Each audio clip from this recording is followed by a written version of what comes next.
ഓം ശ്രീനാരായണ പരമഗുരവേ നമഃ. സുപ്രഭാതം. 1843 ദിവസമായ ഇന്ന് 2026 ജൂൺ മാസം 1 തീയതി തിങ്കളാഴ്ച, 1201 ആണ്ട് ഇടവമാസം 18 തീയതി. ഗുരുവചനങ്ങളിലൂടെ തെറ്റായ അറിവ് ഭേദബുദ്ധി സൃഷ്ടിക്കുന്നു.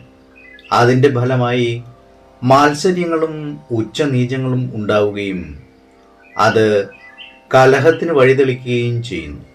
അവരെ ഉദ്ധരിക്കാൻ സിദ്ധിയും വിശുദ്ധിയും സ്നേഹവുമുള്ള ഗുരുക്കന്മാർക്കേ കഴിയൂ. ബുദ്ധനും ക്രിസ്തുവും നബിയും വിജയിച്ചത് അവിടെയാണ്. ശ്രീനാരായണ ഗുരുദേവൻ. ശ്രീ നടരാജ ഗുരു എഴുതിയ ഗുരുവരുകൾ എന്ന പുസ്തകത്തിൽ ലക്ഷ്യവും മാർഗവും എന്ന ദ്വൈതം എന്ന് വിവരിക്കുന്നതിന്റെ 9ാം ഭാഗമാണ് ഇന്ന് വിവരിക്കുന്നത്. ഒരു ഉന്നത മാനുഷിക മൂല്യമെന്ന നിലയിൽ ഈ ജ്ഞാനരഹസ്യം മാനവരാശിയുടെ പൊതുസ്വത്താണ്. അതെല്ലാവർക്കും വേണ്ടിയുള്ളതാണ്, എല്ലാവരുടേതുമാണ്. സമുദായങ്ങളുടെയും പ്രത്യേക നാഗരികതകളുടെയും മറ്റുമായ സങ്കുചിതമായ എല്ലാ വൃത്തങ്ങളുടെയും അതിർവരമ്പുകളെ അത് ഉല്ലംഘിച്ചു നിൽക്കുന്നു. അഥവാ ഈ അതിർവരമ്പുകളെല്ലാം ഈ ജ്ഞാനപ്രകാശത്തിൽ മാഞ്ഞു പോകുന്നു.